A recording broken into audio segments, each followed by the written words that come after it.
the cloud. Recording in progress.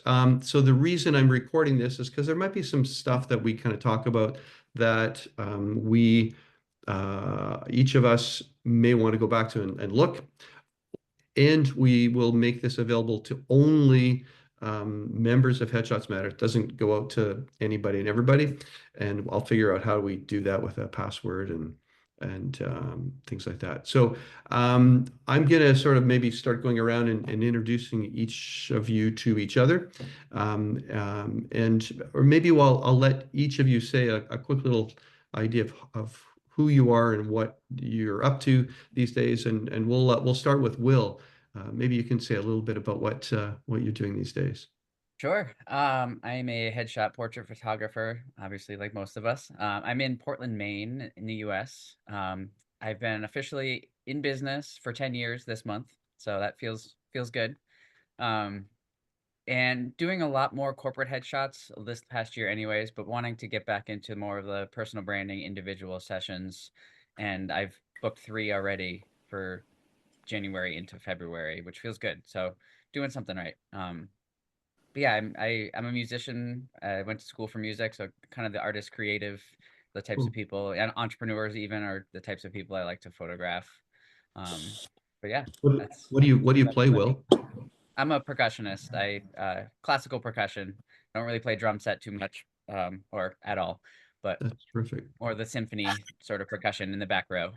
Oh, that's great. Raj, tell us a little bit about you. Yeah, hi everyone. So I'm Roger Weinreich. I'm also a headshot and portrait photographer.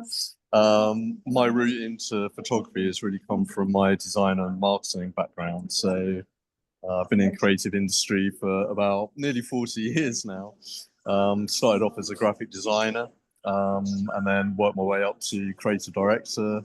And then most recently, I've been running marketing agencies, but really got the bug for photography on a photo shoot back in 2011.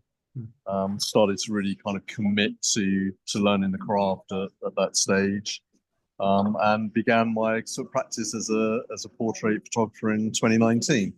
And I now have a studio in North London.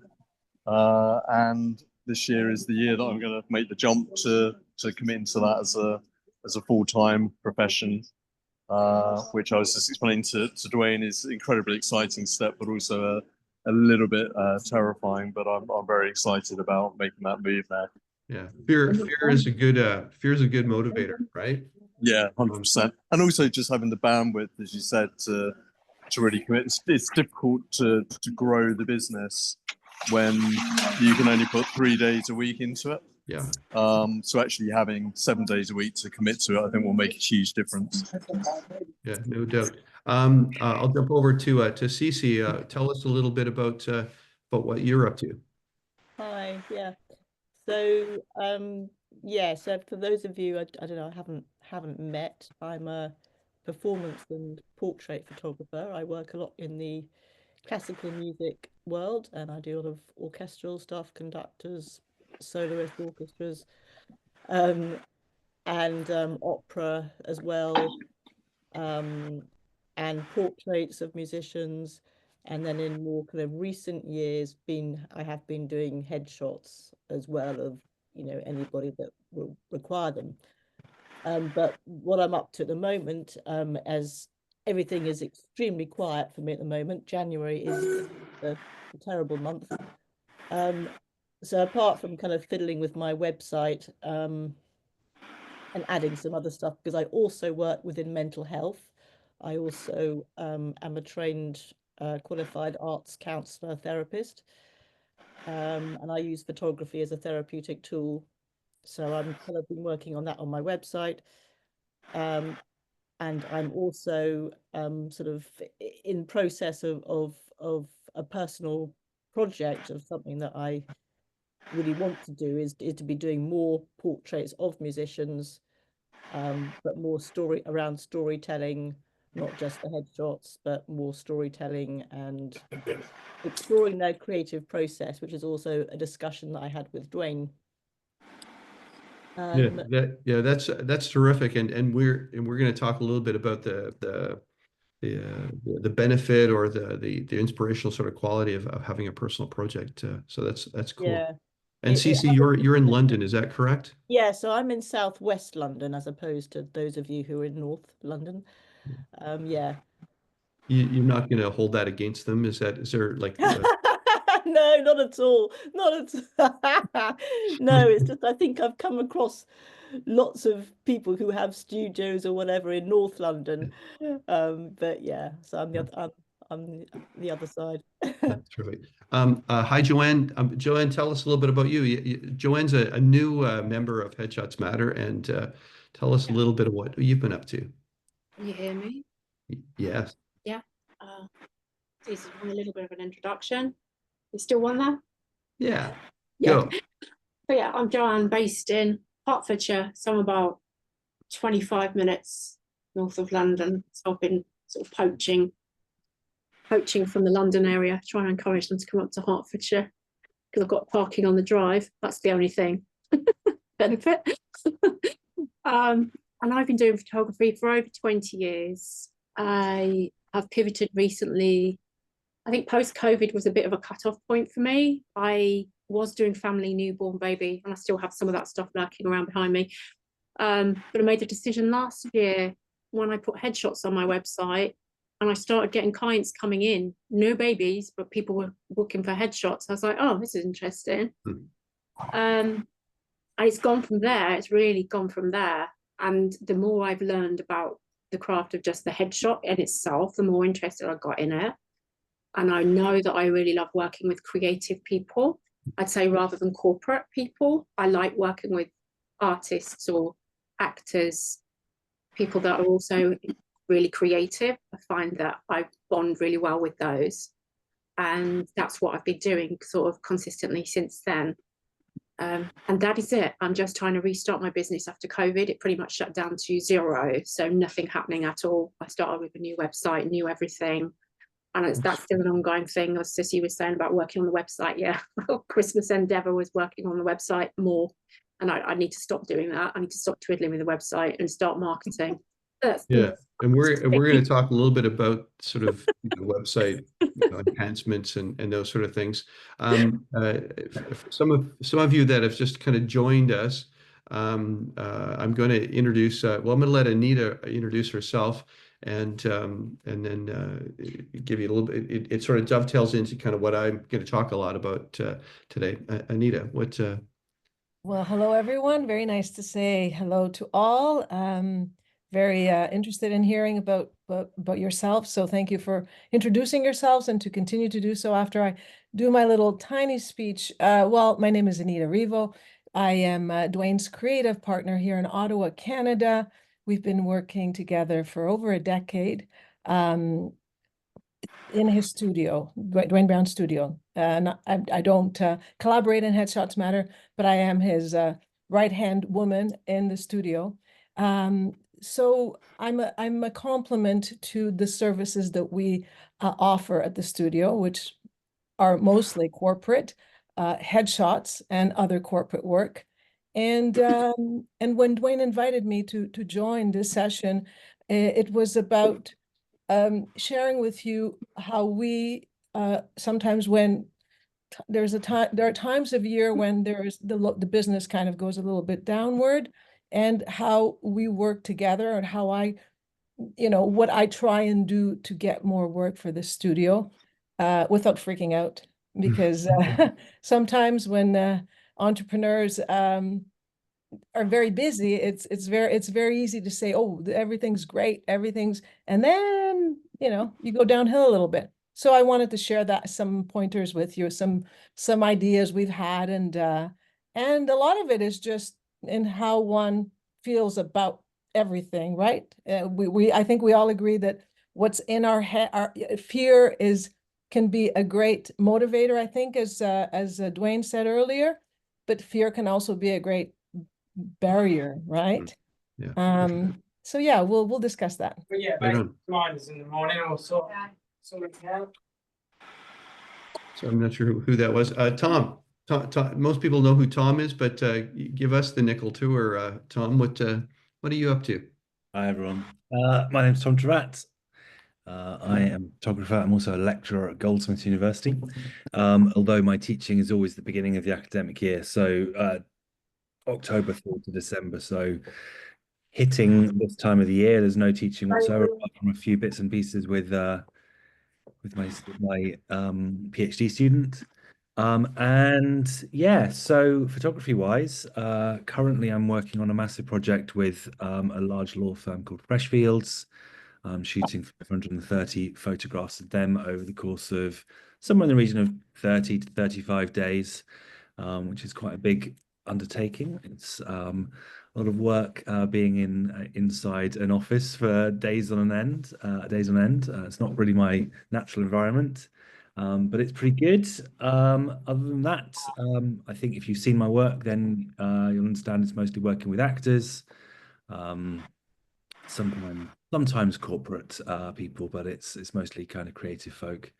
But I still get the corporate jobs every now and again. Yeah, is that everything you need to know? That's super. That's super. Oscar, tell us a little bit about you. You're in Birmingham? Yeah, I'm in Coventry. Apologies, I'm in a loud place. I'm moving around. I'm actually currently in Cambridge near the train station. So, uh, but I'm based in Coventry in the West Midlands, and I've been full-time photographer for about a year now. And so yeah, scary journey, but enjoying the journey as we go, but I'm really interested in learning what to do in the very quiet days. So January is being absolutely, there's nothing going on. But yeah, just wanted to learn what to do. And but yeah, I mostly do corporate events, and I tag along some headshots as well. Cool. And also working on a personal project. Last year I did my first exhibition with refugee women. And this year, I'm looking for some projects, potentially wanting to do something to do with knife crime in the UK, because that is a huge problem. And so I love like working along campaigns and things that raise awareness for current issues. Yeah. Super cool. Sarah. Hi. Hi, Sarah. Where Hi. are you located? Oh, I live near Venice, just outside Venice in Italy. I moved back. I'm originally from Italy. I moved back about 2 years ago, but I lived in San Francisco for like 21 years before. And Jordan. what's that? What? Jordan went to school in San Francisco. Is that right, Jordan?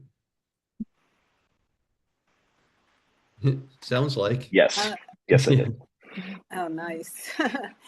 And yeah, I started photography, I don't remember, maybe 15 years ago or something, but I started as a food photographer first, just for fun, initially, because I used to love food and cooking, and after photography, I kind of started hating it.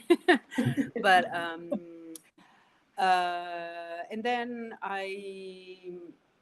maybe a couple of years before COVID, I found a job for a company that was shooting like newborn at the hospital and family stuff, family newborn, and I picked up this job, and I enjoyed shooting people. So I decided that I kind of like try to switch from food to portraits, but studio portrait, no newborn, no family in the hospital, and like lifestyle. I like the studio environment. And so when I moved back to Italy,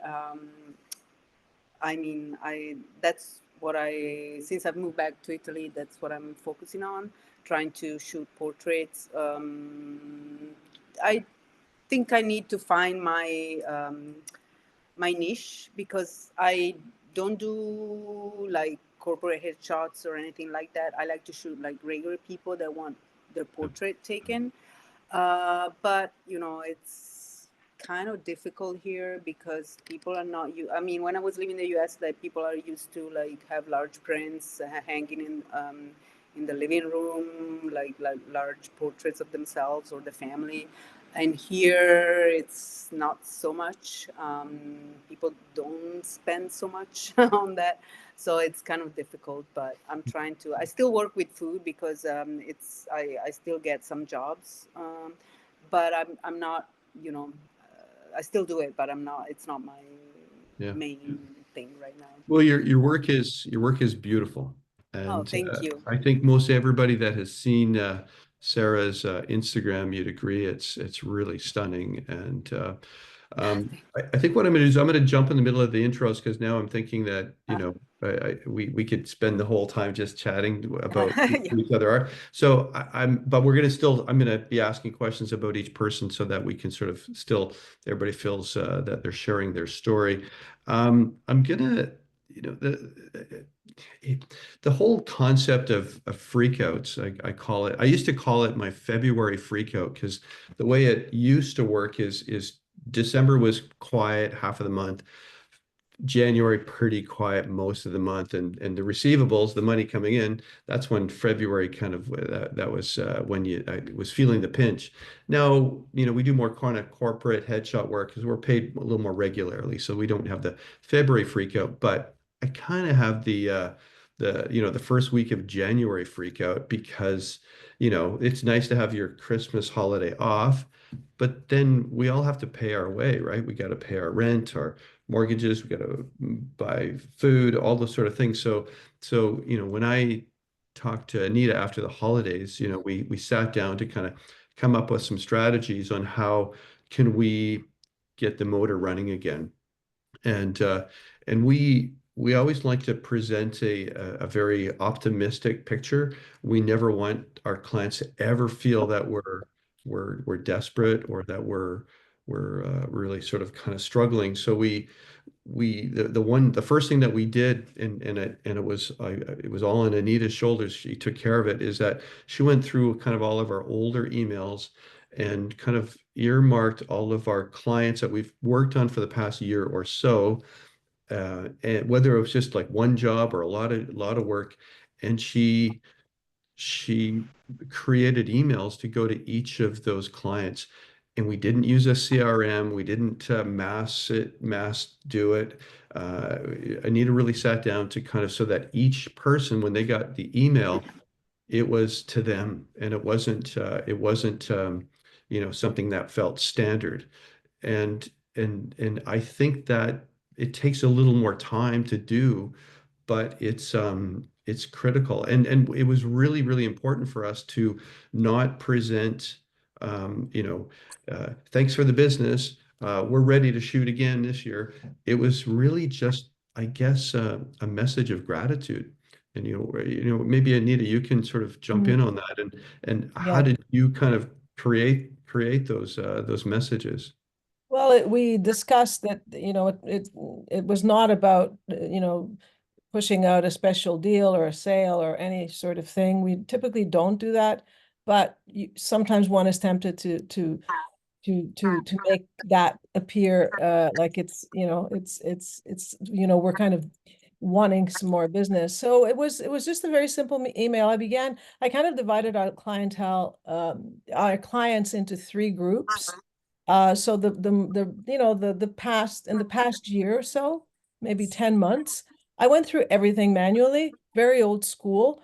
Not something I would have thought of doing it, but it just came kind of naturally to me, because I had a nice simple message, Happy New Year as we enter 2025. We'd like to thank you for the business in the past year, and in a very soft way, looking forward to seeing you again or working with you in the near future. Simple. But then as I did that first one, I kind of, even the title, right? That, the Subject. header, I sort of, because I know these clients and we worked with them, I kind of started modifying things, and I knew I didn't want a massive, blind copy thing.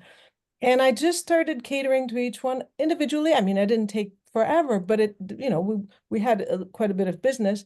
And as I was doing that, I just felt it's not just, an email. It was just like, it was a really nice personalized message to each. So those were two specific clients that had given us business in the last year. And then I realized we had worked with quite a few agencies. We don't do a lot of agency work, but we had in the past year. So then I did another one for agencies. And then I went further back to some interesting clients that had been interested in our business. We had sent proposals to them, but they had not accepted our proposals. Some had ignored us, some had said, thank you very much, we've gone with somebody else. So to those, I crafted a different message. And interestingly enough, within a few days, we weren't expecting to get any feedback except maybe, well, Happy New Year as well. But in the next few days, as the days went by, we actually got some business. Yeah. Yeah. Yeah, We did. I think the wonderful part of this idea, and it's super simple and it's super old school, it just put us back into their minds. And then, before we knew it, like one email, another email, we got some new hires. And what we've been able to do is we've been able to cobble together January so that, when we look at the last 20 or 30 days, we've actually got some business that we shot. We got some invoices out there, and we've put the month together. And now what we're going to be doing is making this more of a natural practice, so that it isn't just like in January, let's just send out some messages or emails. It's going to be something that Anita's going to be looking at, every month. Like, instead of, when you have a little bit of a quiet time, you think of these things, but if you can make it into sort of a normal practice, it's helpful. One of the things that Barry taught me, and I can't remember the percentage or how this works exactly, but the concept is that it's easier and more cost effective to keep a client as opposed to get a new client. And so if you have clients that they're already fans, they've had an experience with you, if you can just somehow give them a little bit of love and respect in an optimistic, grateful, authentic way, it may not turn into a job tomorrow or next week or next month, but maybe in 6 months. They just remember that, oh yeah, we appreciated that sentiment, and it was never a sell. It was just a thank you, a message of gratitude more than anything else, right? Yeah. And I mean, but our studio, we do work year round, and many of you have just started or have changed, the type of photography you do, and it might not be, a solution, because you might not have that steady from the last year type of clientele. But I was very interested in those that didn't give us the business. Mhm. Very interested in those, and I'd go back and I'd read some emails, and, and I get emotional, but when somebody doesn't answer an email, well, I worked so hard for this proposal. Well, Mhm. what's going on? Why? So those fascinate me, those clients that, are we ever going to get this client? Maybe not, but I'm still gonna, Yeah. yeah. Yeah, we all we talk a lot about this in the What's Up group about SEO and marketing and chasing and having our website look awesome and attracting new clients. But again, it's just really good to take care of what you already have first. It's not to say you can't be doing the other stuff, 'cause that's important too, and we're going to talk a little bit about that too. But it was really helpful. Yeah. So as simple as it sounds to everybody, whoever you've done business with, put a list together and email them one at a time. Don't do it on well, maybe you can do it on social. You can go on LinkedIn and send them a message. I think that's fine too. But an email takes a little more time. There's a signature at the bottom. There's it's marketing, but it's really about just sort of saying hello. And I'm going to jump over to something else. Again, this is still involves Anita, of course, 'cause the best way for me to kind of help our members is to kind of show you and tell you what we did and what worked for us. Because, even though I run Headshots Matter, I am you. Like, I'm like every day I'm continuing to, keep our studio kind of busy and in people's mind and active and afloat. So something else that we again used the downtime is we looked at our existing website and we were asking ourselves, how can we enhance it? What can we do to it so that it might help tell our story a little bit better? So we, in the past, the studio site has always just relied on one headline, one banner photo, and a little block of text. And then you can navigate into the various portfolios, various pages and galleries. But this time, what we thought, and we've kind of learned it by what some of the other photographers with Headshots Matter do, is they beef up their homepage. And to be honest, also Barry has given me the advice of telling a little more story on the homepage, not just so that your viewers can learn more, but Google can respond better to some of your services. And so what we did is we added 3 new kind of, I guess, pieces of real estate on the site that talked about not just any types of business. What's the business that we think we're good at and that we're actually busy doing? So we do commercial, like corporate headshots. We don't really shoot actors, or we do individual LinkedIn things, but we like shooting teams, and so we kind of just looked at the text, did a grid with some examples, linking to a page on the site, and anyway, so we did a bit of that. So I think it's always a good idea, 12 months out of the year, to really look back and be hard on yourself about your website. I know Tom is always refreshing sort of how he's sort of presenting himself, because his story is always, it's always changing, and I think that's quite good. And other photographers, like Raj, you're again, you've got this great luxury of having a creative and art direction background, so you've got a good aesthetic. And website is very important that it looks and feels good. But I've learned over the years that hip and cool is fine and nice, but it has to have the right words on it to be able to speak to your viewers, and maybe at times, more importantly, speak to Google, so that Google can find you or present you to the people that are searching for you. So there's some kind of best practices that help with that. And what else did we do? Well, one of the things when you're mentioning the website that we discussed was, we have one client. It's an educational institution, post-secondary. It's a college. It's like a university. So we've done a lot of their work. The joys of mobile meetings. What's that? Sorry. So that when we were working on changing the website a little bit at the beginning of the year, that client is still giving us some work, but that we're working towards year end, meaning we never know if we're going to get the business the following year. So we were, discussing things, and we had a few shoots with them, and Dwayne pushed out on social media, she gave them all this love, that specific client. And on the website, we also did a little, kind of banner. And I mean, perhaps it has nothing to do with that, but the client actually loved it, I think shared it, Dwayne. And then a week later, we got the email saying, we'd like your business for 2025 again. Were they going to give it to us? Hopefully, yes, without that. But we did that. We kind of went back, and again, it's kind of that gratitude thing. It sounds a little bit, cliche, but in the end, if somebody is nice to us, we should be nice back, right? And I'm that trying worked. to find a way to sort of share the screen. Anybody got any helpful hints that I can quickly share the screen? The green button at the very bottom in the center is an upright arrow that says share. Gotcha. Okay, good. So this is, can everybody see this? Mm-hmm.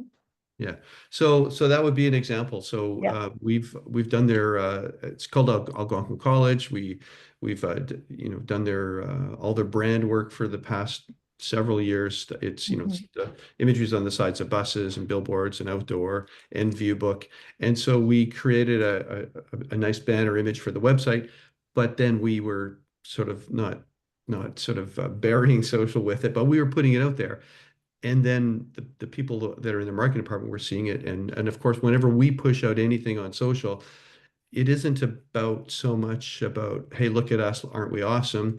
We present it as, we love photographing, blah, blah, blah. So students, college brands, and then, thank you very much to, the client. And so you're never really sure if that's what tips it over to get you the business, but it's always very good to be share, this is our biggest client, the studio's biggest client, so yeah, any opportunity to give them some love is very helpful. Um, and while we're here, I can just, these are these other little grids that we sort of presented that talked about our kind of core um, types of business that we like doing, that we believe that we're good at, and that we want to do more of in 2025. So, the corporate work, which is, groups and people doing things and headshots and meetings, and then, college university branding, we do a lot of that. And then, the professional headshots and, and Anita and I worked on the text, and so that we felt very good about it. Um, I can't stress it enough how important it is to stop and really look at what you're doing and how you're doing it, and ask yourself, could we be doing it better? Could we be showing more current work? Is there something that a photograph that's on our website that we really love, but does it really elevate our brand? So be hard on yourselves about sort of kind of only showing your very best work. It's better to show less as opposed to more. Whether it was in the old days of showing a portfolio that you carted around to art directors and creative directors, or website. Be tough on yourself about that. Um, so that's kind of what, a big part of what Anita and I worked on just in the first week or so, and we're still always currently working on it. We're always needing business. Yeah. We're always hungry, and we're always not just hungry for the work, we're hungry to sort of show the gratitude to our clients. And I think that's sort of part of our brand is to sort of show and to be grateful, and to kind of work with the universe a bit. And so that's good. Yeah, but I think different markets, right? We have Yeah. many different markets here, probably. Yeah. Different markets and different different offerings, right? Like Jordan, you're like, when you kind of got into January, was it busy? Were you busy enough? I know that, you were very focused on your family because you got a new little wee one, but you got to take, he needs to be taken care of. You need to make some money. So like, well, how was it for you when you Yeah, we need that formula money right? around here. Well, so I kind of divvy up my. Can you all hear me? Okay. Yep. Okay. I kind of divvy up my clientele into actors and everyone else. Yeah. And it's about split. And so actors, I'm not getting not as much actor work at the end and the beginning of the year, but at the end and the beginning of the year, I get all the other stuff. Yeah. And so I find that at the end of the year, a lot of companies and smaller brands are trying to finish out their marketing budget for the year. So I really do end up having really busy Novembers and Decembers. And then in January, I get all the responsible companies that are trying to use me for their beginning of the year budgets. So I haven't really had too much of a slow period in the past few years. But I think there are some fundamental things that I think that I have. I'm not sure if I'm answering your question, Dwayne. I'm sorry, but there are a couple fundamental things that I think have helped me, and that is rule number one for me is the time to be marketing myself, however I end up doing that, is not when I am needing the work. It's in fact the time when I'm the busiest. Mhm. That's when I need to be really marketing myself, because that keeps that gravy train rolling. And if I ever do have a dry period, which I do, I have dry periods, I'm not feeling as daunting about it, Right. because I, have stuff lined up in the future or whatever. I will I think say I, to, I think the important part of this story is we all need to create, I guess, some best practices so that we're doing those best practices all the time, right? So whether yeah, it's what we talked about with Anita, sending out emails to past clients, or refreshing your website, or refining your messaging on social, it has to be something that is you do all the time. And it's easy to say, well, I'm really busy, I don't have time, but it's best to try to fit it in so that you're not going to have those bigger gaps, right? yeah, I was gonna touch on something that you had mentioned, that Barry had said, that it's more cost effective, time effective to retain an existing client than it is to acquire a new one. I'd also say that the table it's same on the other side of that equation, that it's a lot easier for them to retain us than it Mhm. is for them to find another photographer a lot of the That's a time, good if it point. is an ongoing relationship. And the way to have the best business relationship Yeah. is to be transparent about the process, Mhm.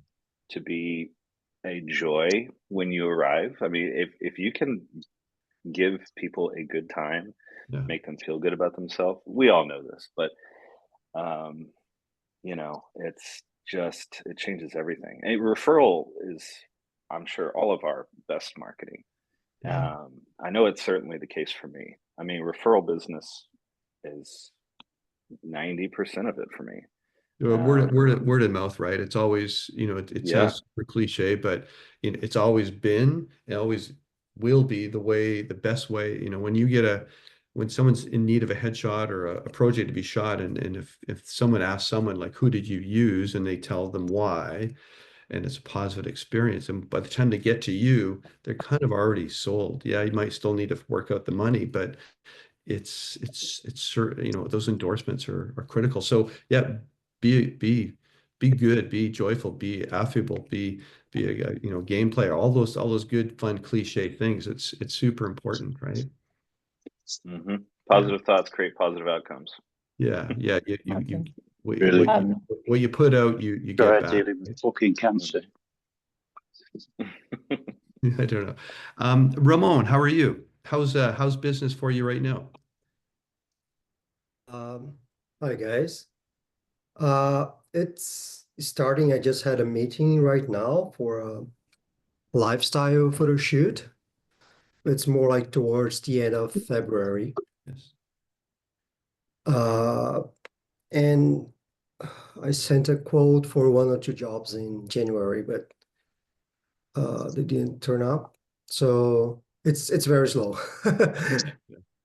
I understand. I'm gonna just kind of just go sideways here because I think both Sarah and Cece had mentioned about uh, uh, creative side projects or personal projects, and I'm going to talk about that just a little bit. So as you know, I have a studio now. Now everybody knows that, and that's a very big part of what I do. But I always have, and I do now, and I have new ideas for the future. I always have a personal project kind of on the go. There's this cool project. I don't know if you guys have heard of it. It's called Headshots Matter, right? So that's kind of my my wonderful sort of side. It's not a side. It go coincides. But I also have a thing called 60 at 60, which I'm photographing black and white portraits of people who are dear to me or that I find interesting or I think just find cool and look good. So I always have that. I have another one called Light Obscura, or the Exposed project. So I always have personal projects on the go for 2 or 3 reasons. One, most importantly, inspiration. I love doing what I do. I love being a photographer. I love being a creative person. So to have a creative project that is nothing to do with money is great. It's fuels the soul, right? Two, creates content. Content that you can push out that isn't just seeming like you're selling your clients on stuff. Yeah, I remember in the day when I used to, Raj, you've been a creative director of art director, so you know this. So photographers would carry around their portfolios. They'd go and visit art directors, and you'd sit down, you'd flip through the portfolio, and the art director, if he was good, he'd always say, "Yeah, but can I see your personal work?" Because that sort of that paints a more accurate picture as where you are creatively. So a creative project is a wonderful way. So every photographer on Headshots Matter, everyone that I know, I recommend have a personal project and have it on your website. Like it should be, and have it not feel too commercial, not corporate. Like I talked to Cece and Sarah separately about an idea about photographing other creative people, and then discuss with them about creative process, and by doing something like that, you get to meet some other interesting people that might be, interesting people in your creative community, and you get to have some fun shooting them. And so during quieter times, that's a time when you can again get behind something like that. But then once you get it rolling, you have to keep at it, even if you have to fit it, on the Saturday or in the evening when you're not shooting commercial stuff. So I think absolutely everybody needs to be doing a personal project. It's, we're all photographers for the basic core reason is we like to be creative, and we like to do things the way we want to do them. And so again, a personal project allow you to do that. And I would invite any of you to, if you want to run any ideas past me, I love learning about what you might be thinking about, because I think it's way funner than enhancing your SEO or your marketing or all this stuff. But it's part of the story, part of the deal. Um, uh, yeah. Anybody have any questions about that? No, I just saw I'm in a really noisy environment now, but it's really great when you do a personal project and you get books off the back of that. Somebody sees it and says, "Actually, I really like what you did there. Can you shoot that for me as a commercial project?" Yeah. So again, I think the value of doing that is enormous. And you're right. My background in creative direction, quite often when I was reviewing photographers' folios, there's that element of a hygiene factor around the things that I expect them to be able to do, but then it's the personal work that can really kind of spark the conversation and get me excited about them as a creative. So it's always, I think that ability to demonstrate that you are a creative person will always win you work, even if the work you win isn't necessarily as creative as the personal projects that you're doing. But people want to see that. They want to see that you're creative and you can produce exciting work and that you have a style and a passion that you wish to follow. Mm-hmm. And when it really starts to work for you, it starts to trickle and then really, really, really impact your commercial work, the work you're doing to make a dollar. Like Raj, your portraits are like, to me, and when I look at them, they feel like they're personal projects, like they're very creative. Same thing with Tom. When Tom photographs his actors, I know he's shooting them from his heart, and doing it the way that he really sort of, it's like he doesn't have a choice to shoot it in a particular way. So I think when you follow your creative heart, it's great. But it takes practice to be able to do it and to have the confidence to do it for money, because sometimes when we're photographers, we think that we need to shoot a portrait or a headshot because in a certain way, because the client's expecting it to be a certain way. But we always do our best work when we do what we want to do. Almost That's always, very right? true. Right? Sometimes we can be guided by a really good creative Very person, true. right? And and so Anita, and Anita knows this, like, so that the 60 at 60 thing, I wanted Yeah. to do 60 portraits in a year, and that was like a year and a half ago, and I haven't finished them yet. But we'll shoot someone in the studio, and it's a paid gig, but there's something about that person that'll say, I've got this thing I'm working on, and then Anita knows I'm just going to put my hands in my pockets. I'm just Yeah. going to wait I'm not involved. because Wednesday. it's I'm kind of going to do what I want to do, and in order to do it well, you kind of just you need to stand on your own, and it's But it's interesting because a lot of you, work with artists and actors and so on, and even like families, babies. But it's always, as Wayne was saying, it's your best work is always your unique, what you bring to it. But in corporate, you can still do that. It's just the balance between what the client wants or thinks they want and what you can deliver, right? It's a balance. Yeah. Oscar, you're working on some personal projects that sound really interesting. And sometimes a personal project, you're photographing refugees, is that was one of your projects? Sometimes even a personal project can be helpful to others to shine some light on a very important topic or initiative. And so it, keep doing what you're doing for sure, but it's also finding ways of getting a little bit of a public spotlight on it sometimes. I'm an entrepreneur first, photographer second, so I'm always kind of trying to always look for an angle too. So it once you get Oscar, when you get enough sort of photographs in the bag or on a website or presented in a way, it's good to somehow let those be seen.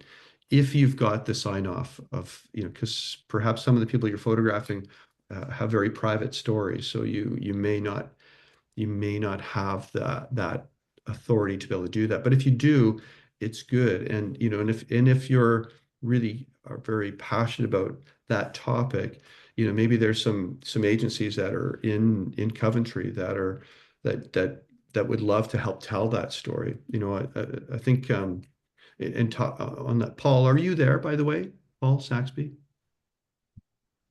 Paul, if Paul's here, we'll talk about something he's been working on as well. That's a personal project, but I just think I don't want to dwell too much on this, but it's just, it's really, really good. And Oscar, if you want to talk more about what you're doing, we can do it privately because I'd really like to see the work and then see if there's a way that we can, even perhaps highlight it on the Headshots Matter site our blog page because I'd like to Anita and I are very passionate about new Canadians. We photographed lots of them through different folks. We've photographed many refugees. We photographed lots of international students. So I like that topic a lot. It's quite interesting. And even through our through Love Ottawa, right? Through the Love Ottawa project, which we have.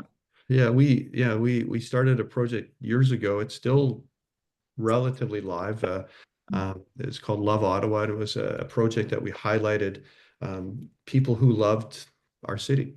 And we photographed against a white canvas clipped onto photo stands. And we asked them what they loved about the city. And we wrote about it and blogged about it and linked. And we have an Instagram account that still has about 22,000 followers. And that was, that was a cool side project because it gave us entrance into really any events or any initiative in town. And we did a lot for the United Way, which is a very large fundraising component here in Canada, which Barry used to be the communications director for. We did work for Barry with Love Ottawa. We got a community builder award from the mayor, and it was kind of neat. So It was lovely. It's lovely to do that sort of work. Yeah. for sure. Yeah. Um, I'm just going to stop for a minute. Does anyone have any specific questions about how they can kind of get unstuck, or give me an example of what you're stuck with? Is it just business? Is it creative? Is it connections? Is there anybody that has any specific questions? Maybe Craig, maybe, I know that, you've kind of entered into January and it's been quieter than you'd like, right? Are you turning that around? Are you finding any strategies that are helpful to you? Yeah. I don't know if you've seen the chat. I put a couple of Yeah, messages in the chat, but the chat. Yeah, the obviously chat. the main thing there was was the emails. I think I actually sent out more. Probably I said over 2,000. I think probably sent over 3,000 emails in That's total. crazy. Yeah. Serious? Which Oh my, was laborious. I literally went through almost bloody every hell. contact that I've had in the last 3 years. Huh. So for my corporate clients, so I mainly do corporate work, if you don't know me. Yeah. Very little kind of actors. Hmm. And the individual private clients that come to me are usually corporate people as well. Hmm. So as you mentioned already, I sent out personalized emails to my top clients, the ones that obviously keep coming back and giving me return business. Yes. And then I went back to revisit my contacts for my personal clients. Again, just mostly personalized messages and a reminder that they can come back to the studio with a Hmm. free session and just pay for their images. So that was just a gentle reminder. Hmm. And then I also sent out a ton of emails to all of those leads that I had where I didn't win the business. Yeah. Just say thanks for the opportunity to, quote for you and chat with you, and perhaps look forward to working with you this year. Yeah.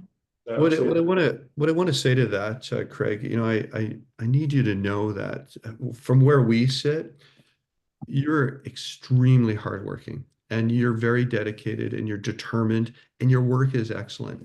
And it's hard. It's disappointing and it can kind of get you stuck, not to go back to that word, but you got to keep at it, man, because you're very good at what you do. You're very active on our WhatsApp group, and you've had some really super good ideas that I thought were really, really great that are leaning a little more old school, which everyone loves old school because we're sort of bombarded with kind of flash and noise and stuff. So I think it's just patience and perseverance, and you're on the right track for sure.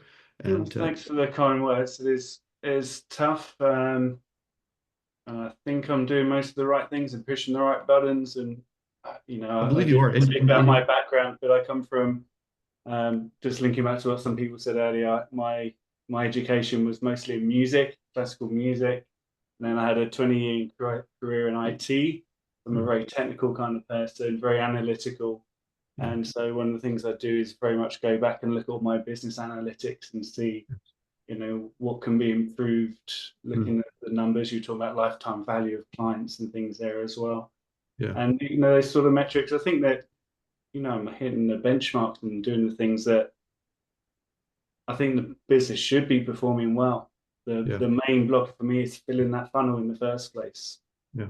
One thing that I've felt this for a little while, and I think I mentioned it to you, is you kind of adjusted your branding to be less about you personally and more the Headshot Pro.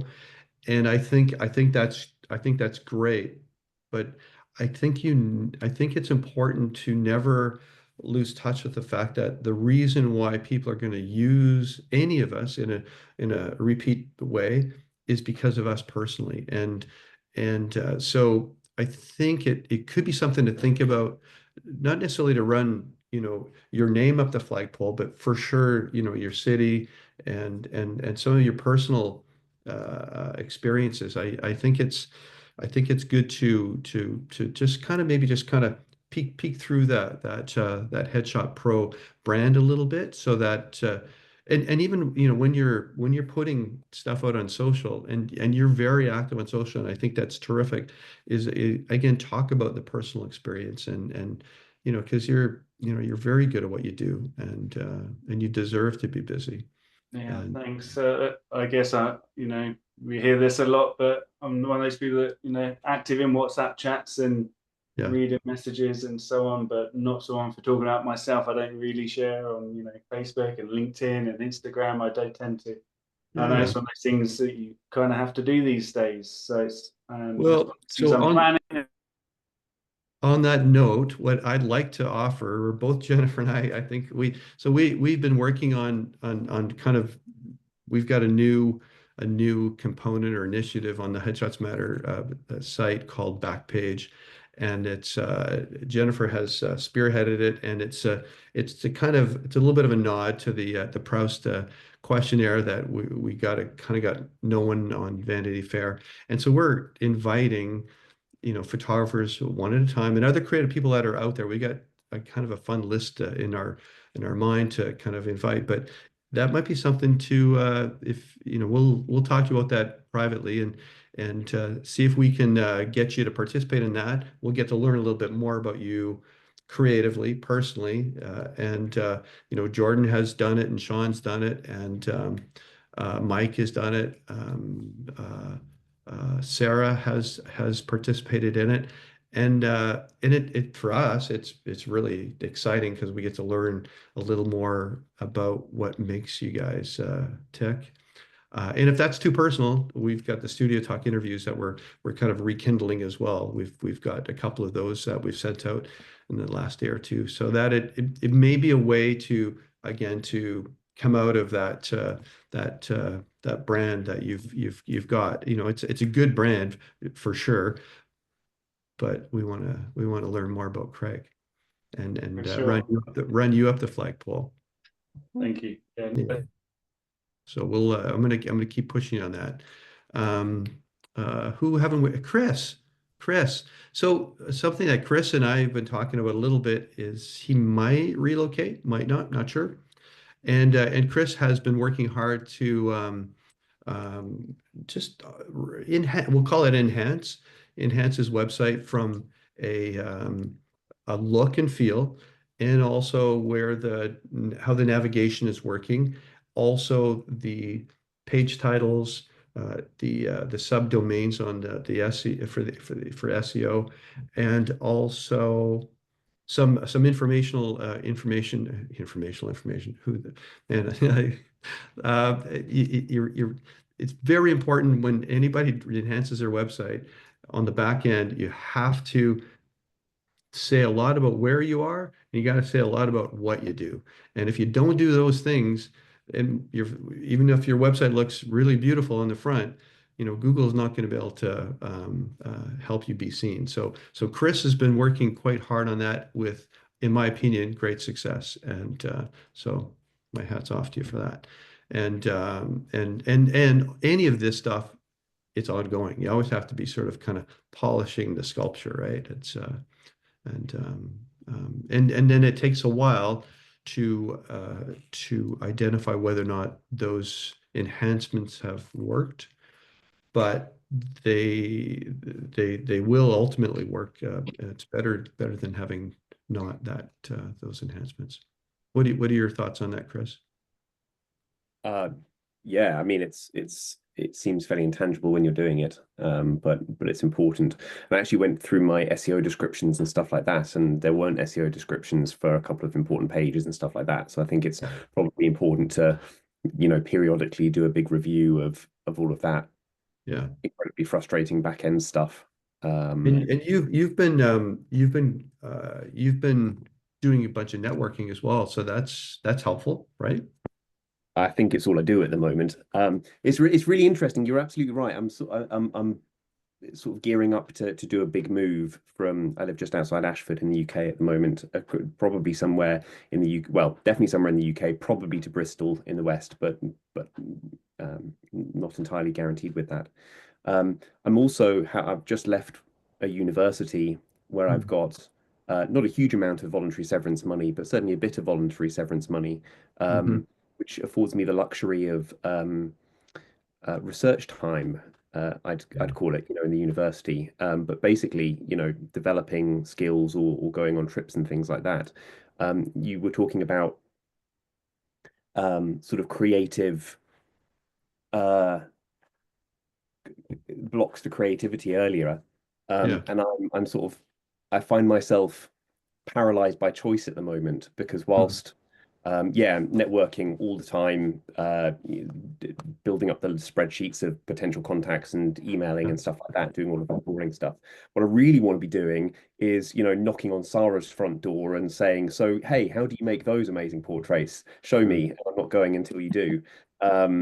Or, I'm fairly keen to go and, spend some time in Florence studying stuff like that, and, sculpture. You can come to Venice. It's also beautiful. Yes, indeed. Don't make those offers without actually meaning it. I'll do it. I'll do it. You can come over. I mean, I don't have space to have you stay here in my little apartment, but if you're welcome to come, and I'll show you how I make those pictures you mean. So on that note, one of the most beautiful things that has emerged out of Headshots Matter is the friendships and the peer-to-peer mentoring that's happened. It's people just help, photographers just helping each other. It's really, really great. What we do typically in our city or town or wherever we are, it's a little isolating and we're kind of on our own. And because we also have to be a bit protective of our clients and our processes and stuff, but we have a beautiful community, and it's really, really terrific, and it's just because of all of you guys that that happens. So Chris, you may not get to Venice in the next short time, but you guys should continue to chat, and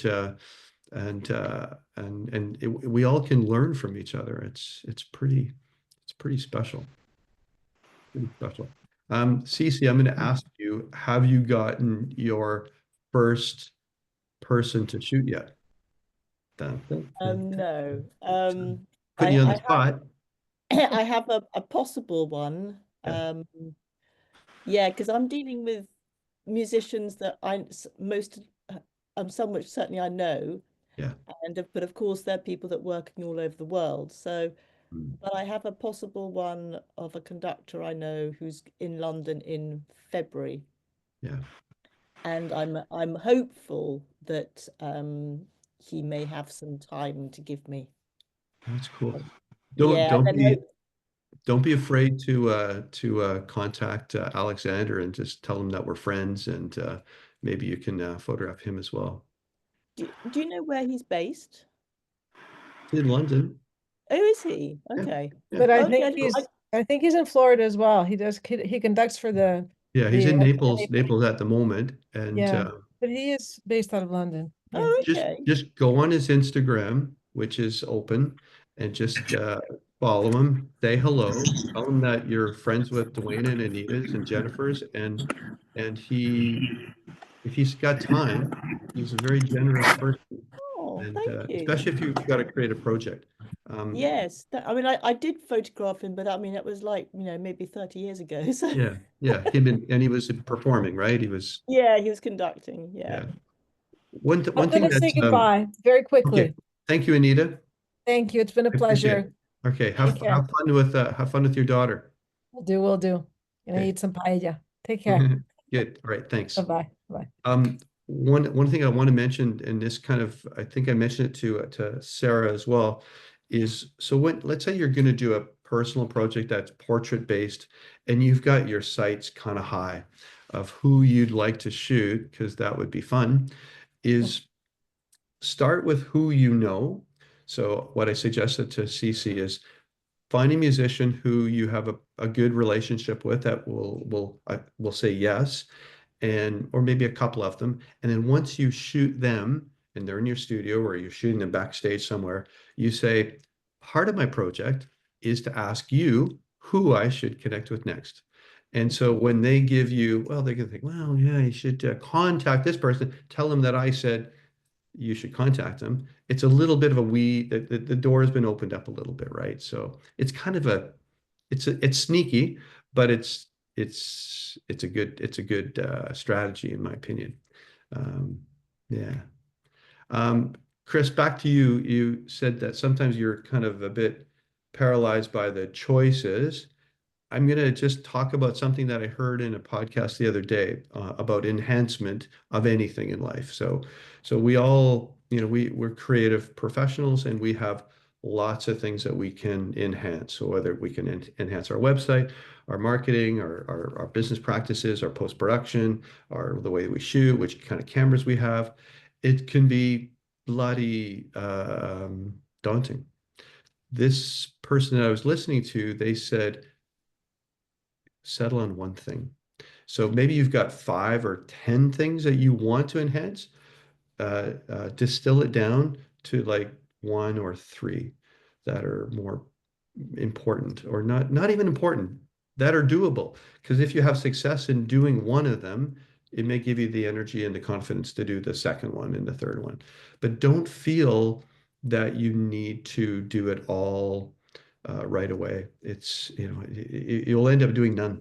And where I think we're all in that boat where if we listed all the things that we have to do, it's like, oh, geez, that's scary stuff. And we're used to photography when if someone hires you to do a job, a portrait, and you show up, you just do it. You have to do it because it's rolling. There's a flow happening. But when you have to initiate this stuff, it can be a bit paralyzing, right, Chris? So find one thing or 2 things. And I can't remember who it was I was listening to the other day, but they were having a go at the idea of multitasking, yeah. which became very sort of popular in the last few years. And Mm. good colleagues were people who had the skill, the transferable skills to multitask and stuff like that. And they were making the point that all of the research in sort of cognitive science shows Yeah. that multitasking is terribly inefficient for cognitive processes, and it's Yeah. actually not. You're not Mm. multitasking at all. You're just splitting up various different things and doing lots of things, and you're breaking processes. Yeah. So it's a terrible idea. At the end of the day, it's math, right? You have moments in time, and you can only focus on one moment at a time, and you can only do it. So we all say we all multitask. I know Jennifer tells me that she does, and I know that I say that I can, and it yeah, sometimes it just kind of slows you down, and but I don't know. I have a hard time just focusing on one thing, so we do our best, right? At the end of the day. I'm wondering what else I wanted to sort of say. Did you want to talk about the website refinement and streamlining social media strategies? Yeah, You've yeah, got portfolios there too. You have a number of things that are loosely. yeah. I think the big, we're probably running out of time, but I think at any time we can polish the corners off of whatever we're working on, I think it's going to be good. And sort of, in response to what Jennifer just said, because I know that there's a limited amount of time and there's some things that are almost tend to be a little more technical. I don't know why I do that, but I do that. I'm going to be building a page that's going to list some of these things, just the things that have to do with website enhancement and SEO best practices.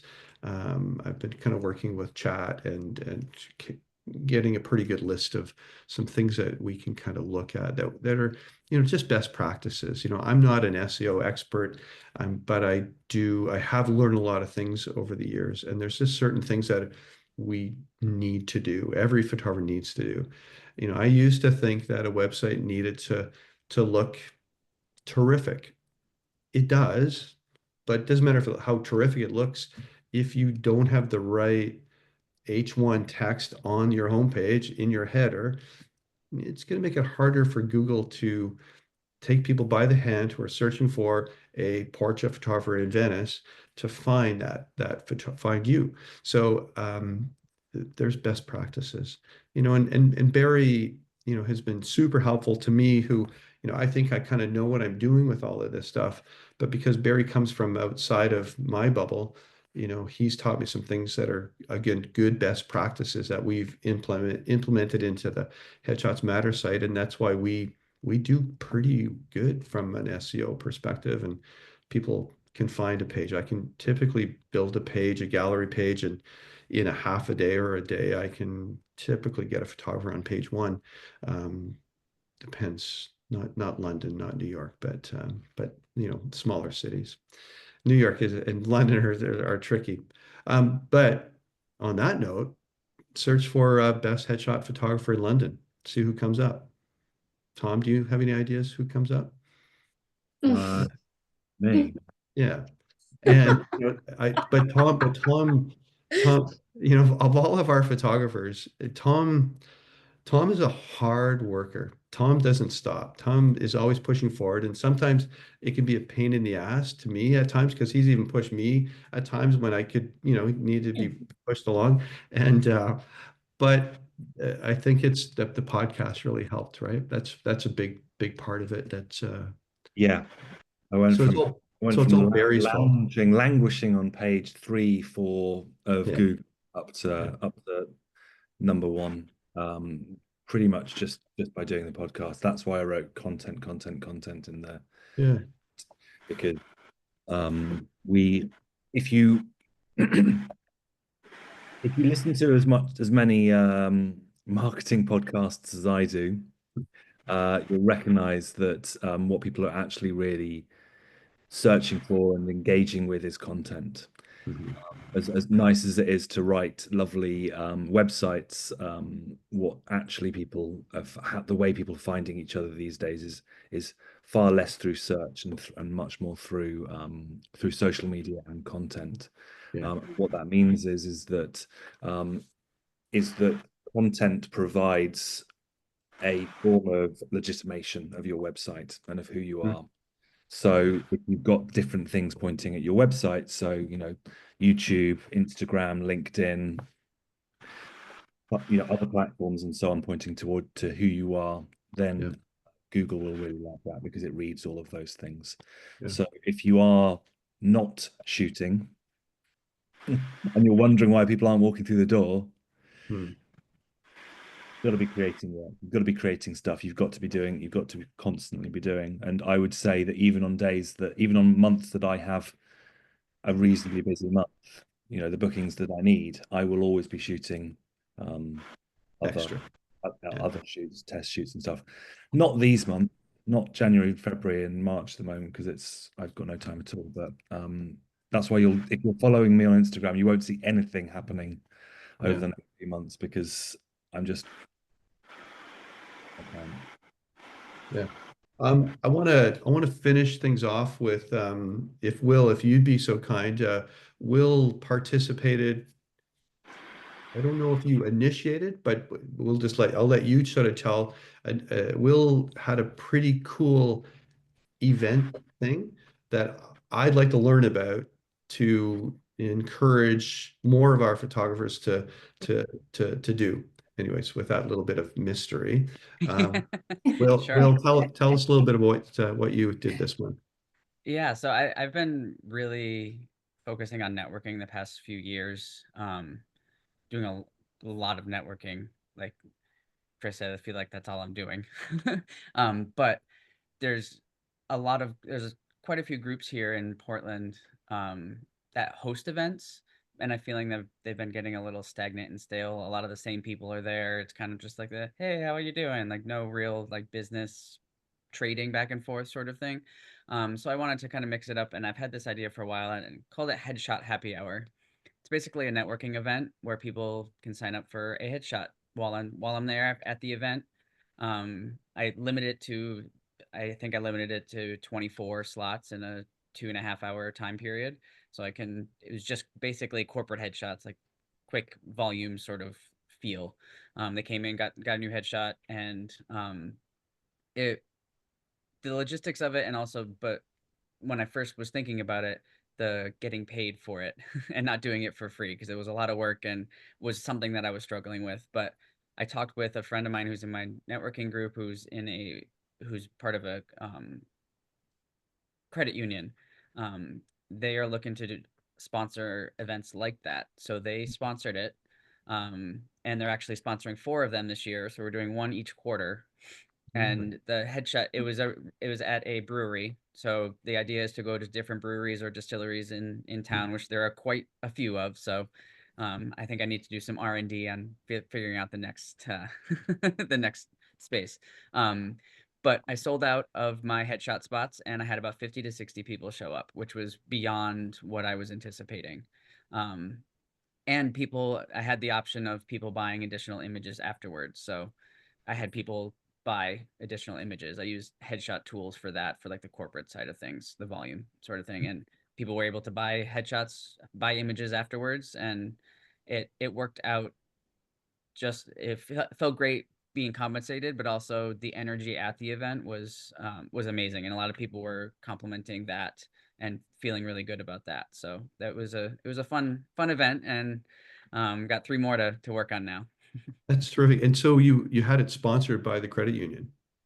Yep. So they pitched in 2,000 for the whole year, so basically 500 per event.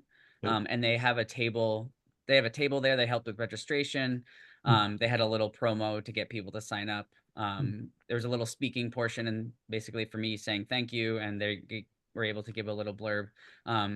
Another idea, there's a lot of other professional organizations for young professionals in town, like working in the state, working remotely. There's other groups around that I want to also feature them as well. So it's more geared towards professionals who might need headshots, but also so they can experience getting a corporate headshot done, and maybe bringing that back to their employer, being like, hey, I know we talked about getting new headshots. I know a photographer now. Or if they have their own company, it's a way of being like, okay, I can do headshots. Here's a quick example,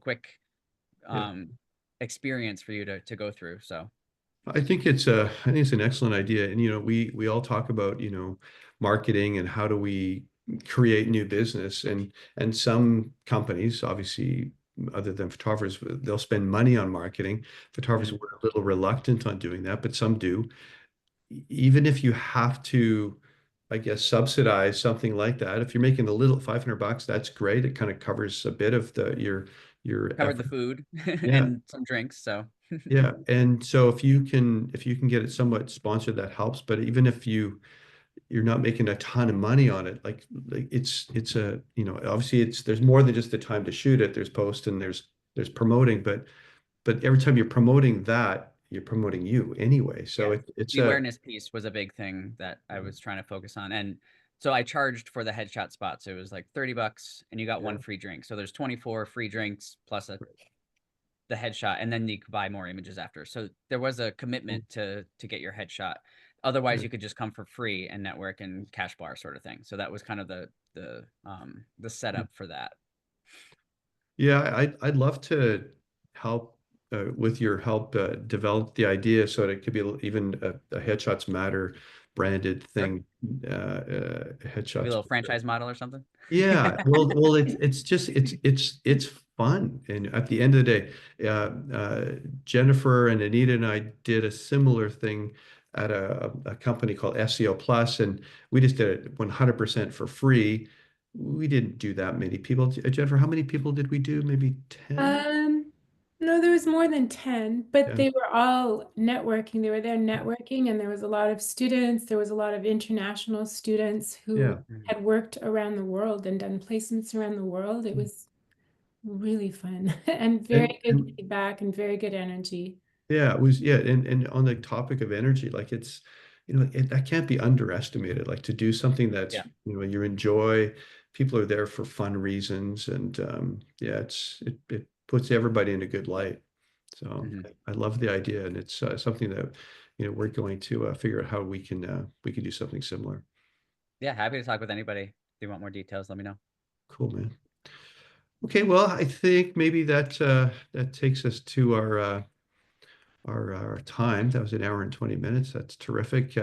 What I'm going to do is I'm going to stop recording this. I'll find a way to have it posted somewhere that only Headshots Matter photographers can look at it and learn from it. And if anybody has any ideas or questions that we talked about or that we didn't get to, that you need some help with, I'm always available. Just send me a direct message on either WhatsApp or email or however we connect with DM on back in Instagram, whatever's good for everybody. Craig, I'm not going to let you off the hook on getting you to do an interview or a questionnaire. And Craig has a question for Tom too in the chat. Yeah. Oh, do we have a question It's from in the Tom? chat. Craig for Tom. Yeah. Very Regarding out. podcast. Craig writes, do you think the content of the podcast matters or more the fact that you have a podcast? One thing he's worried about is that the typical photography content attracts photographers, not my clients. So no, I would say that the not many people are listening to the podcast. I maybe get like maximum 100 to 200 listens to the podcast. So it's not really about attracting clients. It's more about just the kind of technical aspect of having content on the website, because obviously, you know, it's a lot of content. If I turn a podcast that's 40 minutes long into text, it's a huge amount of content, and the word photography and especially headshot photography crops up quite a few times. So putting that on the website is the gold, really, because in all honesty, people can like, if I'm thinking about this in terms of who else am I beating on Google, like who are the other photographers that are, ranking, well on Google, well, they could pay as many marketing experts as they like to do all the sort of technical backlinks, all that kind of stuff, but no one can beat content. So it's always going to be the thing. If I'm producing more content than everybody else, then just the fact that it's interesting content, people might click on it, click through, read a couple of lines, maybe click on the link to go to the YouTube channel. There's a lot to be going through on the website. There's a lot of stuff there. So it just means that, if I'm up against someone like Ivan Weiss, he doesn't have a very content-led website. He's got a very technically good website, and he's obviously paid somebody, to do really, really good work on that. But he's never going to have content. If you look at the other people who are around me, it's like, well, they do a couple of blog posts every now and again. It's like, well, you need to kind of have that regular update of lots and lots of stuff. So, and actually, since I've not been recording the podcast and uploading the podcast for, since summer last year, there has been a little bit of a drop, just ever so slightly. Like my average used to be like 1.7 and now I'm 2.6 or something like that. So, it just keeping it up to date is the one. So it's not really a matter of like finding clients through the podcast. It's a matter of providing stuff for people to care about. Yeah, I'm going to comment on that. I'm an analogy guy, and something I've talked with whoever will listen to me about this, that is, think of ourselves not as photographers. Think of ourselves as gardeners or farmers, and we have to plant seeds and we have to water and we got to feed it, we got to weed it, and then at some point we get to harvest, but we're not really sure when something's going to harvest exactly the way. So, with all the work that Tom puts into, whether it's his podcast or photographing actors or putting social out or shooting commercial stuff, it comes back to you. But nothing will ever come back to anybody if they don't do stuff. So, what is the best stuff to do? It's hard to say, right? It really is hard to say. Like even, Oscar's going to photograph refugees, and I can't remember the other thing he said about knife violence. Crime through the night in the UK, I believe. Yeah, like these are kind of obscure, but that's good effort to be putting out creatively and maybe socially. It's not social media, but for social good, right? And so I think we all need to keep busy and to do the best we can to create, to share, to be good to each other and all that good, fun stuff. Right, Sarah? So Sarah, we're gonna have to come to, we're gonna have to come to Venice because it's so hey, I have a Venice question. So whenever I see any imagery of Venice, it's just flooded with tourists. Are there times when it's less busy? Well, this right now it's Yeah. not that busy. Mm. In fact, I was maybe a couple of days ago. I went there. I live just 10 minutes outside of it, of Yeah. Venice. I just went there and it was pretty Mm. quiet. I mean, you always see tourists no matter what, but Yeah. it was pretty quiet compared to other times of the year. Or November also is a good time. Yeah, I mean, there are times, but and also the other thing about Venice is that you will see a lot of tourists in the like most popular areas, but you just walk a block away and or 2 blocks away, and Yeah. it's kind of empty. Quiet. Like you, yeah, it's I mean empty. It's like no Yeah. people, no tourists, just the locals, and you'll see a Lovely. different. Yeah, so you know, Have it's you initiated your personal project yet? Have you started the making your one you canvas? talked One we about. talked about? Yeah. No, actually, I thought about something slightly different. Yeah. Good. Because Venice, because I live here, and it's even though there are a lot of tourists and a lot of like stores, people complain that a lot of like original stores, original like artisan stores, are now they closed or they no longer exist because there are a lot of cheap Yeah. stuff selling, like touristic stuff. But still, if you walk around Venice, you'll see to this day there are a lot of artisans. And people, well, maybe the most famous one are the people that make the masks, the handmade carnival masks. Yeah. There are tons of these stores, but then there are people that make like work with wood. They make leather goods and stuff. And so my idea was to do a series of portraits of these, you know, not really small business owners, but like local artisans I in love it. Venice. It's just like, but because I don't do like on location portraits, I'm not very good at it. So I my idea is based on the Irving Penn series, that when he did the small trade series and he photographed all these like workers, but against like a plain background. So I'm just trying to like because the people I can find the people, like a couple of them I know them already, and it's more logistically it's difficult because Venice you gotta walk. If you go Yeah. there, it's very unlikely that they would come to me. I need to go to them, and it's kind of difficult logistically because carrying all the stuff like walking, it's kind of hard, but I'll figure it out, like maybe I'll show you.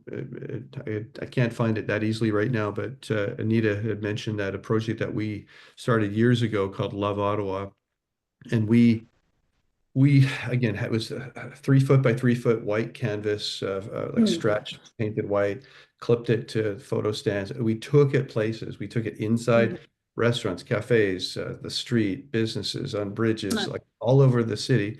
I don't know how many we ended up doing, a couple hundred or so. And the person stood in front of the canvas. We sometimes lit it, sometimes available light, and we saw just a little bit of information on the outside of the frame. Everything was always square. And what we felt is that we photographed everybody kind of the same, so it democratizes the portrait. So everybody's kind of given the same weight, but we tell a little bit of story with what's on the outside. So, something like that, but you shoot against beautiful canvases. Get a small canvas that, is again maybe 36 by 36 inches, and still you see the evidence of the photo stuff, like them. You have a bit of their store, you get a bit of street. It could be really, really super Oh, cool. that one, yeah. I would love to do the canvas like that's Yeah. visible in the picture. Yeah. But those canvases are heavy.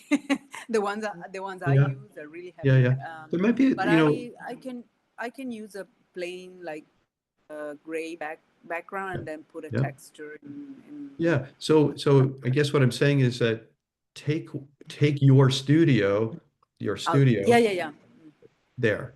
So There, you're still yeah. doing a studio shot, but it's not in your studio. But it's Yeah, that's still very Sarah Gadina. Like it's still yeah. you. But seeing a little sliver of some extra stuff, I think it'd be like it would be so fun, and it'd be beautiful, and it would be No, I would helpful love to those to. Yeah. artisans too, right? And also, I think it's a project that could be relevant. I mean, if Yeah. once I get maybe 10, 15 subjects, then I Yeah. can start, maybe sending out an email to like local newspaper and stuff, Definitely. telling about this, because I think people in here, it's a very small city, like it's a town actually. So Yeah.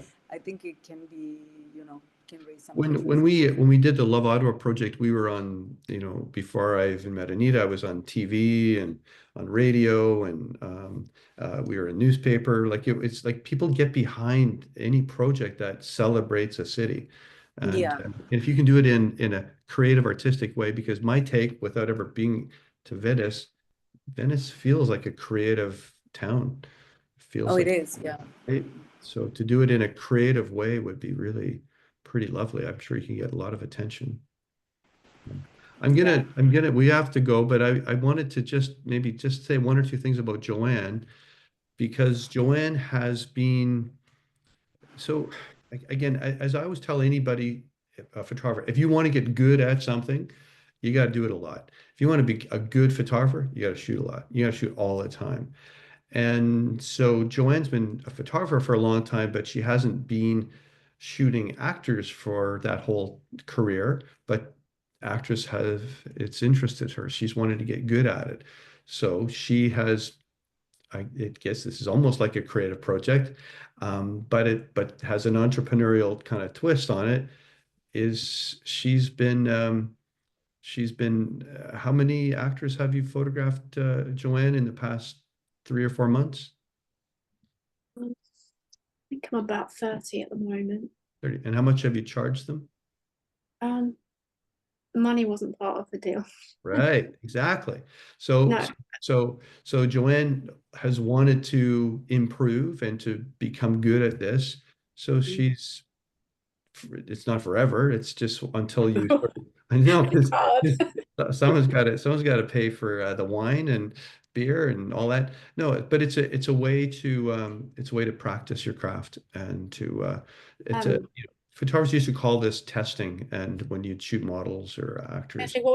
It was quite surprising, really, because what I went into it with an idea of what I was going to get from it. Yeah. And then what's actually happened are different. And I always think that's what's exciting about, I suppose, life in general. Is you start something, you always have an idea, it's going to do this, and then but it did this, and it was so much better.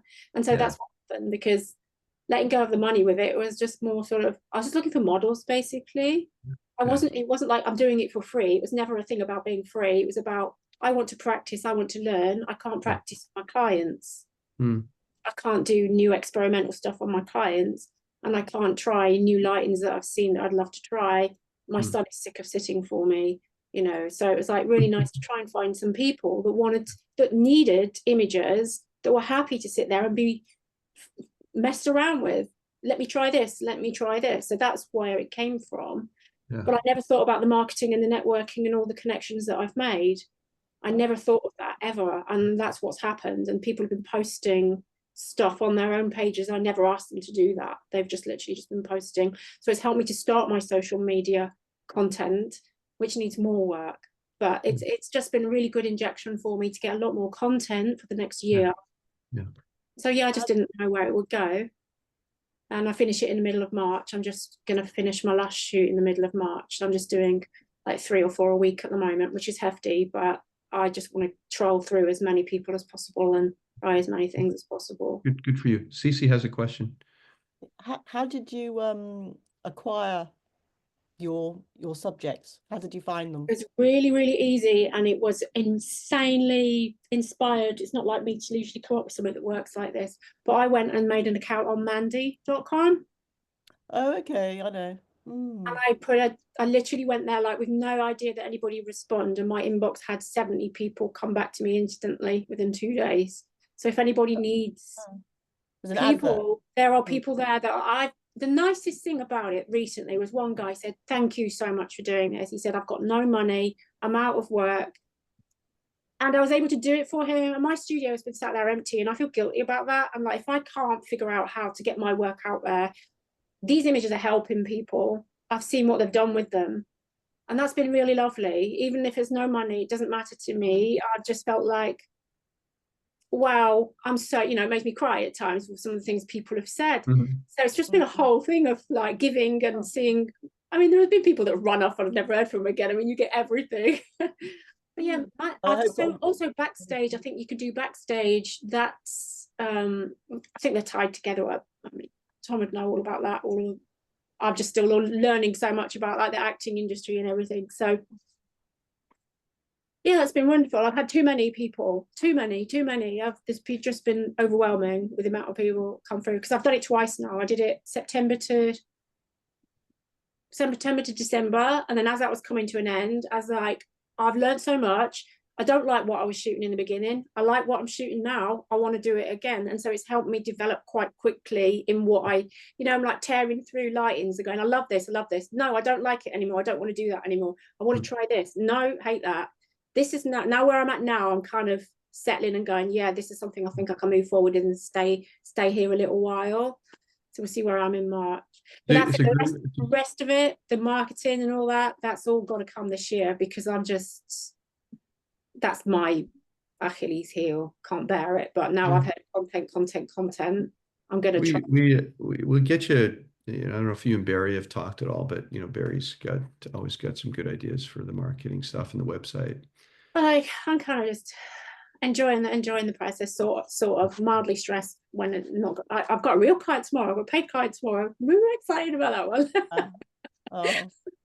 Well, just keep doing your thing. Thank you. Thank you. So I'm going to say thank you to everybody, and we're going to head off and go have some lunch or something. And our plans are, Jennifer's and my plan is to do one of these a month, probably kind of like the last Thursday of the month, like kind of like what today is. And we're going to theme each one a little bit differently.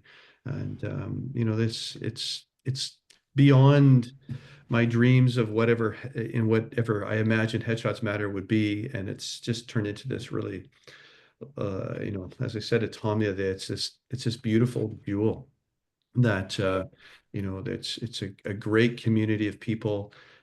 Predominantly everybody is sort of kind of connected. Not everybody is. There's some people that don't. They would rather just kind of do their thing independently, and that's cool.